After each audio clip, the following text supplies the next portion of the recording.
Absolutely nothing beats windshield time, a road trip, and good conversation in the car. Welcome to another episode of Dan the Road Trip Guy, where we have entertaining conversations about cars and road trips, life lessons, and maybe every now and then a little advice. I'm your host, Dan Neal, road trip extraordinaire, and now buckle up and enjoy the show. I am back on a virtual road trip today. My guest is Liam Dwyer. Liam and I met a few years back on One Lap of America. Liam is a retired Marine. He served our country very well. He had deployments in both Iraq and Afghanistan over his career. Unfortunately, he was seriously injured in Afghanistan. Liam is also a race car driver, and after that injury, doctors told him he probably wouldn't drive a manual transmission car again. As you'll hear him talk about, he set out to prove them wrong and was back in a race car racing. I am glad you're here to listen in. I hope you enjoy the show. Well, welcome to the show, Liam. It's good to be here, Dan. Thanks for having me. Yeah, well, thanks for taking this little virtual ride with me. We'll kick things off with tell my listeners, take a warm-up lap around your favorite racetrack because you're a racer, and just tell my listeners, who is Liam Dwyer? I guess I got to ask, what track and what car are we doing a warm-up lap in? Are we doing a spec Miata around Road America where we got about 10 minutes? Or we're doing an F1 car around Lime Rock where we got about 33 seconds? Yeah, we'll land somewhere in the middle. How about a fast car around Mid-Ohio? How about that? No, that sounds good. I spent 13 years in the Marine Corps. So I did deployments to Iraq and Afghanistan. I earned Purple Hearts in both countries. When I was in Afghanistan, May of 2011, I stepped on a bomb. I lost my left leg above the knee and severe injuries to my right leg, right arm, and my left arm. While in rehab, I got some friends. They took me down to the Rolex 24 Hours of Daytona in 2012. And we happened to meet the Freedom team, Freedom Autosport. They raced in the Continental Tire Sports Car Challenge at the time. And I got to know Derek Whitus, Tom Long, and Glenn Long, over the next couple of years. And I started amateur racing in 2013. I did really well. In 2014, they offered me a test at Sebring, and I did well enough. I got 3 races with Mazda that year, and then they signed me on full time for 2015. So I went from, serving my country, dodging bullets and jumping over bombs, eventually finding them, to sitting behind the wheel of a race car and, getting to live my second dream. And I believe you told me you're living in Florida now, but you're from up east. That's correct. Yeah, I currently live in South Florida, but I was born and raised in Connecticut. So Lime Rock was my home track. I know the back roads up there, some of the roads along the Housatonic River, Route 7, going up into Massachusetts, Vermont, New Hampshire, New York. I rode all those roads either on my motorcycle or in one of the many fun cars I had over the years. So I had some spirited drives in my days, not too long ago. Well, thanks for that, getting us started there on that warm-up lap. So tell me about your first car way back when. The first car, so actually could be 2 answers here. The first car that I actually drove on track was my father's 87 Mustang GT. He got that, I want to say my freshman year of high school to start doing track days. But I'd heard that, people could, drive their cars on track. He wanted to do it for years. So he eventually got a car that he could do it with.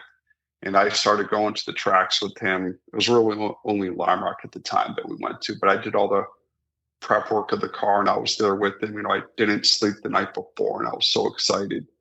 But I actually didn't buy my first car until I was over in Okinawa, Japan with the Marine Corps. And the first car that I bought was a 3rd generation Mazda RX-7. Okay. But people don't realize RX-7s over there are very common. So, I think I bought mine for like $3,000. It was in good shape. The motor was great.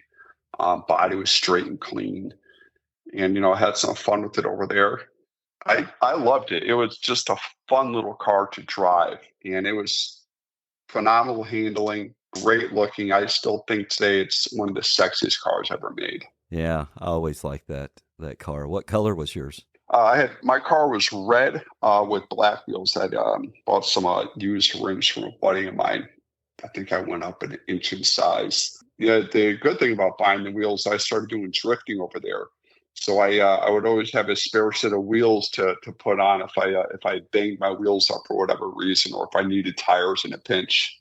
I guess you left it in Japan. You didn't bring it home, right? No, so I actually sold that to a friend, and then I bought a second generation RX-7 turbo convertible, which we didn't get here in the States. We got the convertibles, but not the turbos. Sure. And no, I didn't bring that one back either. I looked at pictures of those cars online, and I just wish I could have, but there was no way I was going to be allowed to at a little E3 in the Marine Corps. They were going to allow me to bring your car back, especially if I wasn't married. So no, those stayed there, and I had to restart cars here. And the first car that I purchased stateside was a 2003 Mitsubishi Evo. Okay. In your lifetime, any epic road trips that stand out to you? When you asked me to be on the show a couple of days ago, I sat down, I thought about it. I've done some really epic motorcycle rides. Okay. I think the longest ride I did on a motorcycle in a single day was 600 miles. Okay. That's a long way on a motorcycle, right? It's a long way in a bike. And I did it on a GSX-R 750 at the time.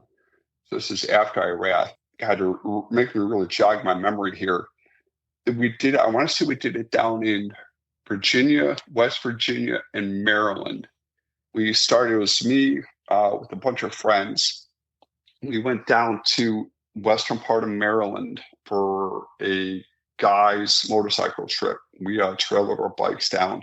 We were up at like 5:30, 6 o'clock every morning at our campsite, made some quick breakfast, and we took off. And we rode from 7 o'clock in the morning to 7, 8 o'clock at night for 3-4 days straight. And it was just the most fun you could ever have. You're with your friends, but you're alone, but you're not alone.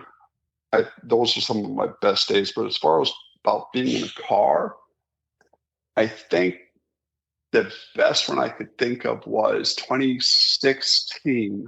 Me and my co-driver, Andrew Carbonell, we were road tripping for the summer, for the summer swing with IMSA. We drove up from Miami to Watkins Glen. We're going to stay up there for the Watkins Glen SCCA race, then IMSA round, then go up to Canada, up to Toronto, to Lime Rock in Connecticut, and then drive back down. We did that in I want to say 4-week span, but I ended up having some stuff go on health-wise with my prosthesis, where I had to go up back to DC twice. So I ended up putting something like 4,000 miles in the car in the course of a month or something like that, maybe a little bit more. But yeah, I was fortunate that I was in a nice, comfortable Mercedes E63 wagon at the time. Okay, so you traveled in style. I like my comfort, but I also like the brute power, just being able to kind of walk up on a unsuspecting, Corvette, Mustang, Viper, or M5 for that matter, which is another car that I love. But yeah, so I got to do that in a pretty epic car. I was pretty lucky with that. Yeah, they're all going, oh, passed by a station wagon. Yeah, what the heck is in that thing? I had mine all blacked out, dark tints in the window. All the chrome that was on it was blacked out, black wheels. Oh, nice. But anyway, so it was a great road trip car. It was fast. It was comfortable. Held a ton of stuff being a wagon. So yeah, so we got to do it in style with some power behind it. It was a good car. Well, thank you for that. Let me, speaking of thank you for serving our country. And want to dive in a little bit to your journey to the Marine Corps. You and I chatted about that a little bit, and it was a really cool story, the way you ended up in the Marines. Just take us on that journey, how you went to the Marines. My family had all been in the military. My father, his brothers, both my grandfathers. Actually, one of my grandfathers I actually served in World War II. He's still alive. He's 102 now. Oh, wow. Yeah, he's one of the most incredible men I've ever met my entire life, and that's between celebrities I've met and people that I know, let alone family. He's just an astounding human being in person. He's a great man. I love him. Yeah, he served. My other grandfather served, but they all served in the Army. I went to Norwich University. It's a private military college in Vermont. Outside when I graduated high school, I went to Yukon over the Thanksgiving break. Now it's important to note that when I was there was zero alcohol allowed on campus, let alone in your room. We didn't have refrigerators in our room, on our floor, or in our barracks or dorm rooms or dorm halls. And we weren't allowed computers or TVs at the time. So we had a computer lab. I emailed my buddy who got me into motorcycles. So I was going to go visit him. He was at Yukon. I was going to visit him over Thanksgiving break. So I went down there and enjoyed it a little bit too much. I finished my semester at Norwich, enrolled at Yukon for the spring semester. I went up to main campus that fall. And those extracurriculars that I enjoyed, the Thanksgiving prior, I took as like my major for the first half of the semester. I wasn't doing really well. And I had been thinking about joining the military. And then the USS Cole got attacked, got bombed. And that was the proverbial straw that broke the camel's back. And I called the recruiting office up, the Army recruiting office in Waterbury, Connecticut. And I set an appointment time to be there. So I went down, there, whatever day it was. Now this office, you had your Air Force, Navy, Army, and Marine Corps in the same office. And there was a hallway that went down the side of the building. Okay. And you had the 4 offices in a row, and the last one was the Marine Corps office. And I was not joining the Marine Corps. I can't do it. The Marine Corps is too hardcore for me. I had all these things in my mind. I could never be a Marine. Went into the Army office and nobody was there. And this ended up being a Marine, came around the corner, Marine recruiter, could I help you? And I told him who I was and what I was there for. And I could see him, licking his chops. It's like, I'm going to get this one right here. And so he's like, come on in here with me. We'll just chat for a few minutes. So I just, I just walk my little happy ass in there. Okay, yeah, hey, good. I honestly, I don't remember what we talked about, but after like 5 or 10 minutes, I had to get going, to go meet with the Army guy. And, he wasn't trying to pull me away from him. And he just said, hey, when you go next door here, just take a look at my uniform, just basically make a mental note of it. And, and that was that. I said, okay, great. And now the Marine Corps recruiters, they wear what are called their dress blue deltas or dress blue Charlies or Bravos. I'm probably going to get this screwed up now. Yeah. I think it's Charlies or Bravos. It's blue pants with blood stripe down the side, and you either wear long sleeve button up with the tie or short sleeves with no tie. And you got your ribbons on and everything. The uniform just looked pristine. So I go next door to the Army office, and it's this guy with this long hair. He's got long fingernails. He got like a 5 o'clock shadow going on. I can see his pants are too short, and he puts me in front of the computer, in front of a laptop there to watch this video. And I'm like, I want nothing to do with this. I want to say I lasted maybe, if I gave this guy 10 minutes, I was being kind. And I was like, listen, I can't do it. So I left his office, and instead of going left to, head outside, I made the right and went back to the Marine Corps recruiter. I was like, hey, I'll be back here on Friday or Monday or whatever it was. And I came back, signed up for the Marine Corps, and I was off to boot camp as soon as the fall semester ended. Did boot camp, all my MOS training, and then I was in Okinawa, Japan, August of 2001. So we got to watch the planes hit when I was in Okinawa. And that's really where my career got going, was over in Okinawa there. Yeah. Where was your boot camp? boot camp for me was at Parris Island, South Carolina. Okay. With the Marine Corps, you got San Diego, and you got MCRD Parris Island, East Coast, West Coast, and the Mississippi River is basically the dividing line. If you're west of the Mississippi, you go San Diego. If you're east of it, essentially you go to Parris Island there. So I went to, we jab ourselves with the East Coast, West Coast Marines. I like to say on the East Coast, I went to the real boot camp. I went to the home of the Marine Corps. I didn't go to be a Hollywood Marine. There you go. That's cool. Not a military guy. When you got deployed to Iraq, is that something you raise your hand for, or they go, "Hey, Liam, guess what?" No, it's something I completely raised my hand for. When I when I joined the Marine Corps, my mindset was a terrorist was attacked, this Navy ship, sailors were killed. I want to go fight. When I joined, I went open contract, and they gave me a job of being admin, and I just sat there pushing papers. So, I'm in Oki there thinking that, we're going to be going to Afghanistan or Pakistan or whatever it is that where this war is going to kick off at, because, we're pretty close to it. And, I was kind of laughed at, like, we call them POGs, P-O-G, stands for personnel other than grunt. And it's a kind of a derogatory term. Okay. I never took it as that for guys that are not infantry.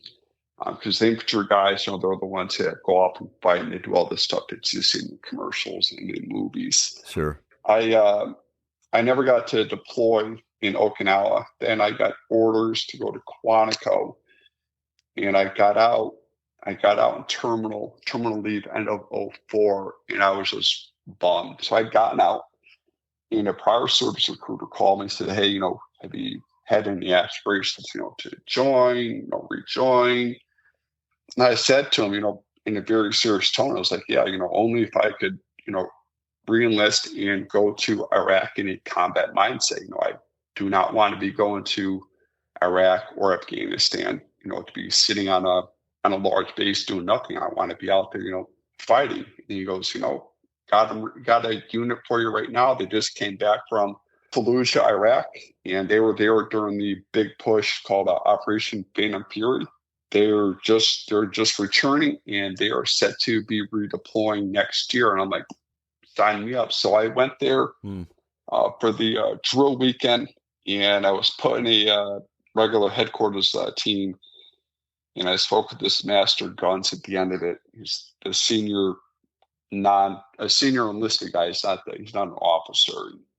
He's asked me how it was. I was like, frankly, I'm disappointed. If we're going to be going, over to Iraq, I only want to do on a team that's going to be actually going out. I don't want to be sitting back on a fob. And he goes, "Dwyer, I got you." And I came back next month, and I was in a detachment that was going to be going outside the wire on a daily basis. And September 11th of 2006, I was on a plane flying over to Iraq. Wow. And I believe you told me while you were in Iraq, you're in a Humvee that got blown up, maybe? Yeah, it was January of 2007. We were in an area that, we had been, fairly kinetic in, and we were on our way back. And I was the turret gunner. I was up on top of the Humvee. I, stuck my head up the top there. I had the gun up there with me. Mm-hmm. And we're going down this road that, the only road to get in and out of this area that we were in. So they're just you're in a funnel, essentially. There was an IED on the side of the road that went off, and fortunately, it only partially detonated, but it destroyed the truck. It showered me with shrapnel on the side of my body, face, arm.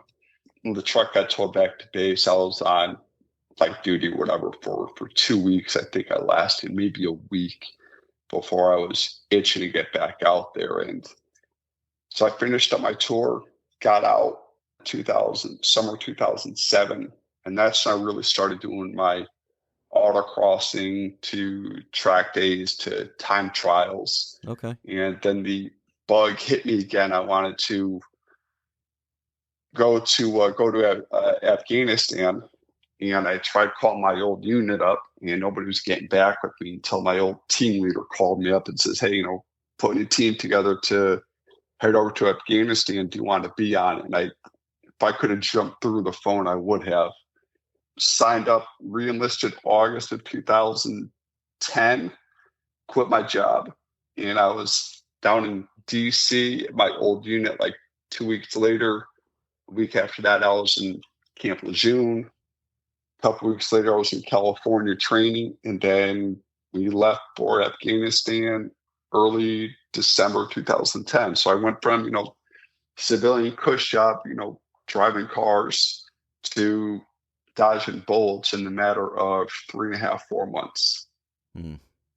And then you stepped on a landmine? Is that what you said? I did. I stepped on one in Afghanistan, May of 2011. It immediately amputated my left leg above the knee, severely damaged my right leg, almost lost that. Severely damaged my right arm, almost lost that, and was somehow able to hang on to my left leg, or my left arm. Yeah. So I have, as my friends like to call me, Liam, you are 25% less of a person than you were when you went over there. And mathematically speaking, they are not incorrect. Wow. Yeah, I was showing, my wife asked me last night, she goes, so who are you talking to? And so I was showing her your Facebook page, and we got to some photos of course, your time in hospitals and rehab and so forth. She's like, oh, okay. And her nephew was in Iraq, and I'm not sure the dates, not, it was probably after your time. So she kind of has an affinity for people who go and serve. Yeah, there's a special association with it. That's one thing that people I don't think really think about is any person that signed up after September 11th, every person, they signed up while we were in the middle of a massive conflict, the longest wars that the United States has ever been involved in. Yeah. So there is a very high likelihood that they would be deploying to Iraq, Afghanistan, or other parts of the globe that we're fighting terrorism in.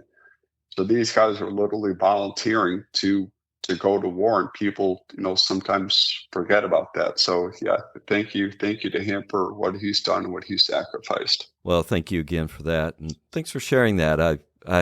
You are my first, I think, Purple Heart recipient on the show, so that's kind of cool for me. All right. Yeah. So tell me, you've obviously done a lot. Anything on your bucket list that you want to do in your lifetime? Just one of those special items that you just have to knock off. The biggest one that's been on my bucket list now for about 20 years is I want to go over to the Isle of Man and watch the TT races there. Ah, yes. I got a bunch of friends that say they want to do it, and it's just a matter of timing with, family matters and work to being able to go over there and doing it. But it's something I wish I got to do back in the mid 2000s when I was, had my own bike and I was, a bit younger. Right. But yeah, that race is completely wild to me. And I absolutely want to get over there and, and go see it. Yeah. You were telling me you have more responsibility now because you got a little 1-year-old running around with you. Yeah. I got 29 pounds of fury destroying my house. It's amazing how something so tiny can take over something so large. Yep, that's for sure. And I told you time will pass quick, so enjoy it.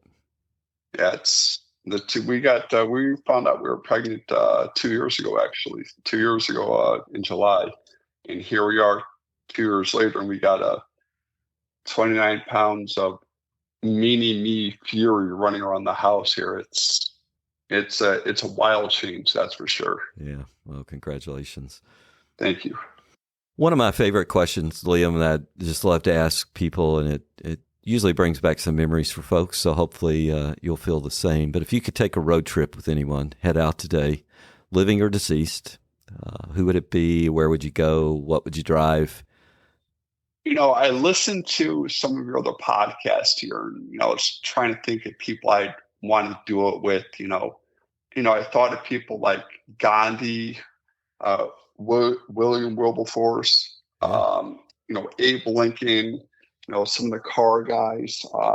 I'm friends with Kurt Busch. I would love to do a road trip with him. He's a pretty cool guy. But if there was one person I really want to do a road trip with, can't drive yet, would be my son. Uh, And Perfect. I know I'm thinking about the future here. I know I am. You said living or deceased, so he's living, so we can't say no. I'm completely wrong there, but no, I would love to do one with my son just to get some father son time of it, just be us and just enjoy. And I get to show him the world through his father's eyes. That's something I'm really looking forward to when he gets older. Yeah. What do you think you would drive if you headed out? Going to find one of those Mazdas? No, oh man, such a difficult question. So I love wagons. I love wagons. We I've had a 2015 and 2019 E63 AMG wagon. The 19 was bonkers fast. That thing was just insane. I said I bought an Evo when I came back to America in 2003. What people don't know is the next generation Evo 9, Mitsubishi made a wagon version of that. Same motor, same drivetrain. It's just got a boot on the back. So I think I'd probably want to do like an Evo wagon that's been worked on quite a bit. They're making those motors have some insane power nowadays, talking over 1,000 horsepower out of them. So I think a wagon with a 5-speed with over 1,000 horsepower with my son, I think that'd be a car full of giggles for the days or weeks that we'd be in it together. Yeah. Well, I hope you get to do that. And I don't know, where would you go? So I guess it really depends on what happens between now and then.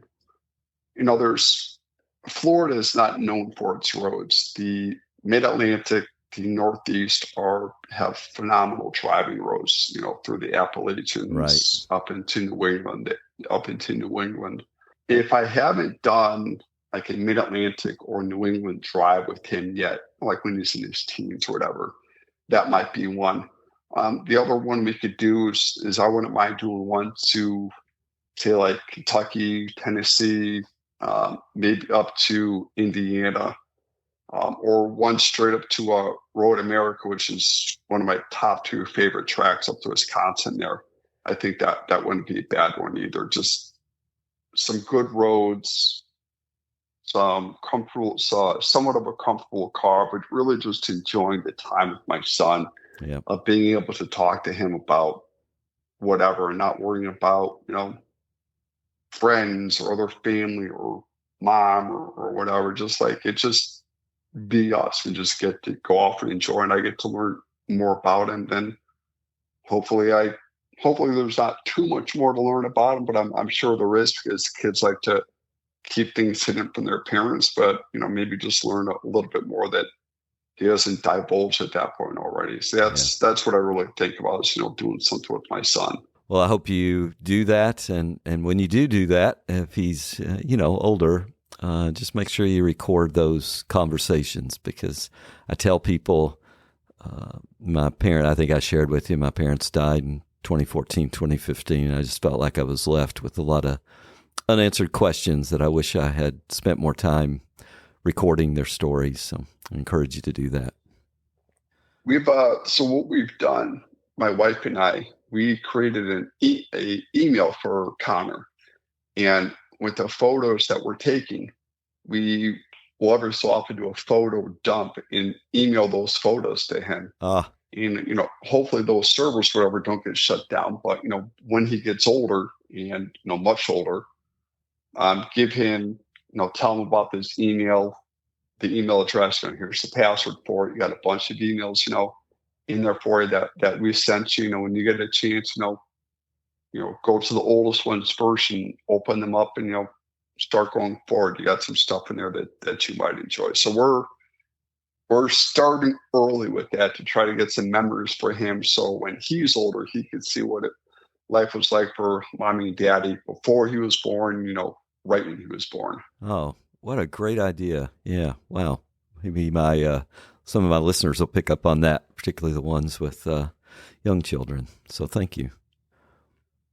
Well, we've spent a lot of time on this little virtual road trip, and I've really appreciate you taking the time. Number one, we haven't seen each other in quite some time. We met on one lap, just like I've met a few of my guests. But I always like to ask if you could leave my listeners with just a piece of advice, life advice.